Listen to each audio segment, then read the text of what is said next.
Hello, all. So, usually I sit down on Sunday afternoons and record a little video for all my challengers, um, just on my musings for the week and something that I think could maybe add a little extra to your life.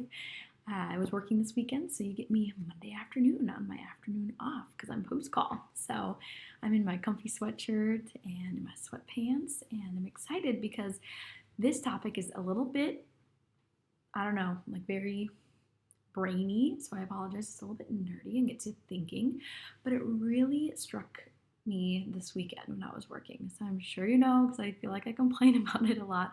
I worked a 37-hour shift this weekend. I was in the hospital all 37 hours, and every 8 weeks I do that, and it just I really do not like that weekend. It is I get so I don't know, the whole day before I'm just in a bad mood, and then like the first like that morning I just can't stop thinking about it, and I have to leave my family, and it's so hard to say goodbye. And anyways, I just get in this mood, and I can't. I'm trying to get above and beyond that. So this podcast came to mind because I actually listened to it back in August. It's one called Your Relationship with Your Life, and I'll link it below.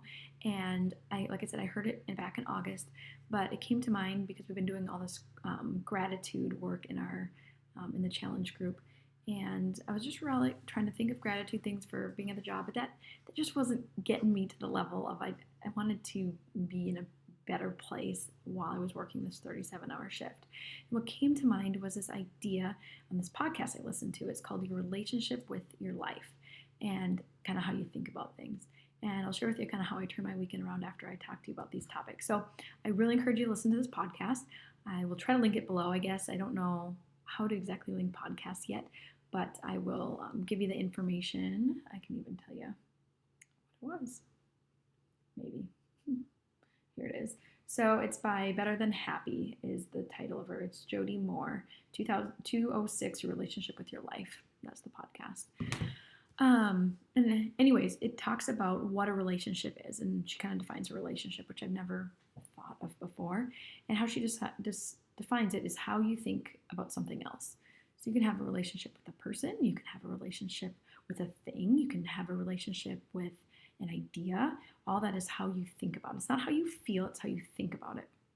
And so she puts on you, how do I choose to think about my life? And do I make that choice, or am I letting my brain tell me how I think about it? And I'll go into a little bit more detail. So she says, you need to look into your life and see how you think about your different relationships. And you have a relationship with your home. So I'll talk about the different topics she talks about. So relationship with your home. Have you ever thought about your relationship with your home? Because I know I hadn't. But you do. You have one. How do you think about the home you live in now? Are you thinking negative things about it? Do you think it's too small, too old? I need to do this. It's messy. Doesn't have a good enough yard. And how you think about it, how does that make you, I guess, interact with it? Because think about it. If you think negatively about your home, you're not going to be doing positive things to it. If you say, I love my home, it's a comfort for me, it has 4 good walls that keep me warm, you're going to think, gosh, I'm so thankful for it. I want to treat you better. I want to keep you clean. I want to make it homey for my family. And it totally changes how you act to your house. So I thought that was just fascinating. I never thought about that before. Just stop judging it because your house can't change. You have to change the way you think about it. So anyways, I loved it. Next thing is your relationship with money. This is a big one for me because I like to say I don't like money. I don't like to think about money. I just wish money never existed, but that cannot happen in this world. And so this is what I need to work on. Are you judging your money? Are you thinking it's not enough? Are you thinking it doesn't give you what you want from it? Is it, do you neglect it? That's a big one for me. Like if someone asked what I had in my bank account, I'd have no idea. If someone asked me what my last paycheck was, I have no idea, and that's bad. I'm not saying that out of place of something I can brag about, because we do have enough money to make things happen. But I don't want to think about it. And she thinks about it, or she talks about how would you think about your child? Would you tell it it's not enough? Would you neglect it, or would you want to grow it and want to maximize it as it's growing, because you're not just like, well, I'll take care of you when it's enough. I don't like my money until I want to have enough money, and then I'll like my money. No, you have to like every penny that you have and everything that will serve you, and that will help you, I think, better manage your money and think about your money differently. So that is what I'm challenged to work on. A big one too is about what your relationship is with your body. So believe it or not, you have a relationship with your physical body. How do you think about your body? Are you negative about it? I know this is hard because we're in a weight loss challenge group and there's weigh-ins with weights, but I really want to be careful with that because I don't want it to be as a negative thing. Because are you going to take care of something that you don't like? Are you going to really love something? If you don't like it, are you going to care for it in the way that you should? I thought that was just really cool to think about. So you need to think about, be thankful. Your body is just doing the best that it can with what it's given. And so this really helps me with nutrition, because if I'm filling it with garbage, how can I expect my body to feel good and look good? No, I need to be fueling it correctly. I need to love it. I want to give it the best. I want to give it the best care that I can. I want to give it sleep. It needs sleep. I need to do a better job of treating it right and giving it sleep. So if I love it, I want to take care of it and nurture it. So I thought that was so cool. How do you feel, or what's your relationship with your work? Do you judge it for the fact that it's unfair, that it's too challenging, or is it boring, or is it like, oh, I can't wait to get out of this job and move on to something else? I challenge you to think about it differently, because maybe if you're going to move on to something else in the future, love it for what it is right now, and the growth it's giving you, and the challenges that you're overcoming, and the things you're learning on the jobs, and the relationship with the other people you get from working this job. That was good for me this weekend too. What's your relationship with the town or the city you live in? Is it something you're like, oh, I don't really like this city because it doesn't have a Trader Joe's? I would love a Trader Joe's, but it's not Algona's fault for not having a Trader Joe's, so I can't hold it against it. Instead, I can love it and say, I am so thankful for this. Yes, it doesn't have this and this, but why? It's not going to be able to change that right now, or I have to think about these things, and I'm so thankful. It has beautiful trees this fall. It has wonderful community. I just love it. So it's how you think about something. So change the way you think about where you live. How about your time? Relationship with time. I had never thought about that before. So again, kind of like money. Do you feel like it's not enough? Do you feel like it goes by too fast? Well, it's not time's fault. You have to make that change. You have to think about it different. Are you kind and loving with your time? Are you intentional with your time? Anyways, loved it. So think about things, relationship with your car. You thankful for a car. It gets me from place A to place B, and it gets us there safely.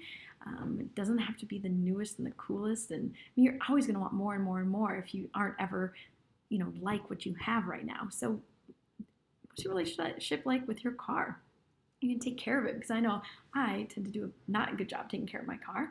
I actually have to get its oil changed right now, so I'm feeling a little guilty. I need to love on my car a little bit more. How about your community? Are you thankful? What's your relationship with your community? Do you just think highly of it? Do you wish it could be different? And again, things that you can't change, like this is the community you're in. If you want it to be different, love it, and then figure out how to get it the best it can be. And then big topic at the end is what's your relationship with yourself? So we've talked about all these things you can have a relationship with, things how you think about these things. How do you think about yourself? What is your self-talk like? And all these things I've talked about lead up into what your relationship is like with yourself. So are you loving of yourself? Are you careful? Are you taking time to, like I said, get the right rest, give it the right nutrition, moving it so it feels good? Are you in other relationships that you're feeling love? Are you giving love to others? And anyways, it's just could go on and on. But one thing she points out, which is so cool at the end, is how you hear other people talk about life. Like, here's a big thing: is how do you answer the question when someone asks, "How are you doing?" Oh, fine. It's like total American response. Oh, we're fine. It's good.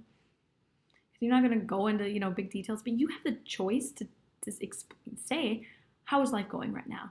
And if anyone knows my husband, this is how he answers. He'd be like, oh, how's it going? You know what he says? He goes, living the dream. And she mentions it in the podcast too, that someone does that. And that is so cool, because that is so John. He's living the dream.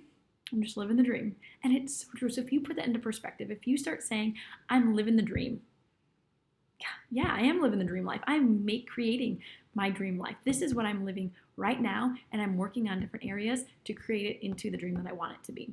And so it's what you're focused on. And it's so cool. And so I'm going to start implementing that. So, oh, I'm good. You know what? People might think I'm way too positive or whatever, but I'm going to be like, how are you doing? You know, I'm doing great. Yeah, maybe I could complain about this and this and this, but it's a great day. I'm living the dream. Couldn't be better. Those are just kind of fun things to say. And you can always find gratitude in those different times in your life.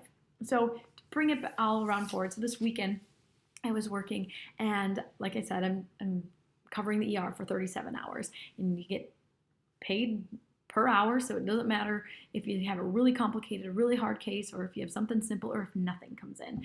So that's not necessary, you know, you're just there for 37 hours, and so there's not that huge motivation of, yeah, I want to see a whole bunch of things, or oh, I want something really hard, or anything like that to motivate you there.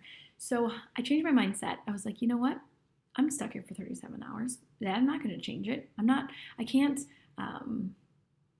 change that part of it. I can't not like what I'm doing this weekend, or I mean, I could choose not to like it, but this is what I'm doing. So I changed how I thought about it. And instead of thinking, oh, how many, you know, oh, I don't want to see so many patients, I hope I get a lot of sleep tonight, I challenged it. I said, I'm going to see 10 patients before midnight. And anything above that is extra credit. Because usually it's, you know, if I was out of the ER, I'd have my phone with me and I'd be like, oh, it's going to ring at any second.